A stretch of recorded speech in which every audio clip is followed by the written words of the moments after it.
মান মাতা আলা হুব্বে মুহাম্মাদিন মাতা শাহিদান।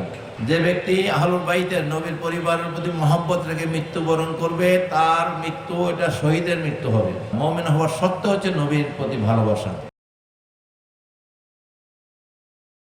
আমরা এসেছি ইন্না রাহমাতাল্লাহি কারীবুন মিনাল মুহসিনিন। আল্লাহ পাক কোরআনুল হাকিমে ইরশাদ করছেন, আমার যারা মুহসিনিন বান্দা, আমার যারা ওলি আল্লাহ, আমার যারা মাহবুব বান্দা, আমি আল্লাহর রহমত তাদের নিকটেই আছে। সুবহানাল্লাহ। আল্লাহর রহমত গাছে বাসে দোকানে পাওয়া যায় না। আল্লাহ দেখিয়ে দিচ্ছে কোথায় আল্লাহর রহমত পাওয়া যাবে, কোথায় গেলে আল্লাহর রহমতের হকদার হওয়া যাবে। আল্লাহর মাহবুব বান্দা মুহসিনিন বান্দাদের কাছে গেলে আল্লাহর রহমত তোমরা পাবে। সুবহানাল্লাহ বলেন। এছাড়া আল্লাহর রহমত প্রাপ্তির আর কোনো সুযোগ নাই। আল্লাহর রহমতের দরিয়া অফুরন্ত। আলহামদুলিল্লাহ বলেন। আল্লাহ রসুলকে এইটা বন্টনকারী হিসেবে পৃথিবীতে পাঠিয়েছেন। ওয়ামা আরসালনাকা ইল্লা রাহমাতাল লিল আলামিন। আর উনি ওনার ওয়ারিসদেরকে, ওনার আওলাদে পাকদেরকে, ওনার যারা প্রতিনিধিত্ব করবে তাদেরকে সেইটাও ওখান থেকে বন্টন হবে। আলহামদুলিল্লাহ বলেন। কিয়ামত পর্যন্ত আহলুল বাইত প্রতি মহাব্বত, আহলুল বাইতের প্রতি মহাব্বত এটা ফরজ, এটা আল্লাহর হুকুম। কার হুকুম? আল্লাহর হুকুম। কুল্লা আসালকুম আলাইহি আজরান ইল্লাল মুওয়াদ্দাতা ফিল কুরবা।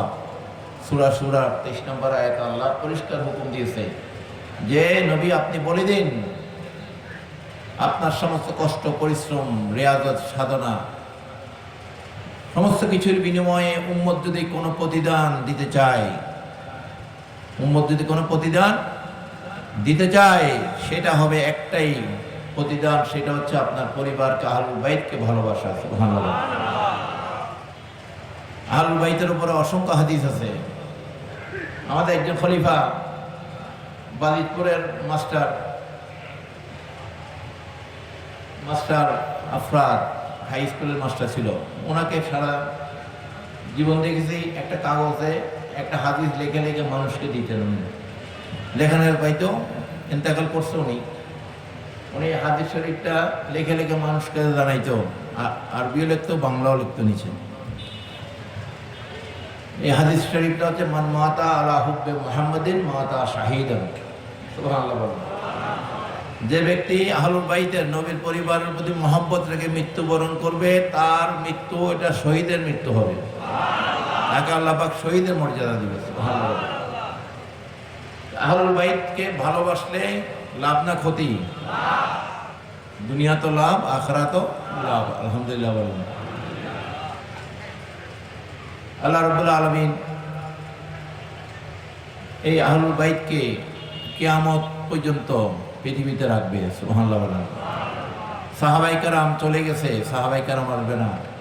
সাহাবা কেরাম থেকে আর সাহাবা কেরাম আসবে না। এরপরে তাবিন যারা সাহাবীকে দেখছে, সাহাবীরা নবীকে দেখে সাহাবী হয়েছে। সুবহানাল্লাহ বলেন। শুধু দেখে না, আদবের নজরে, ঈমানের নজরে, ভালোবাসার নজরে জীবনের চেয়েও বেশি,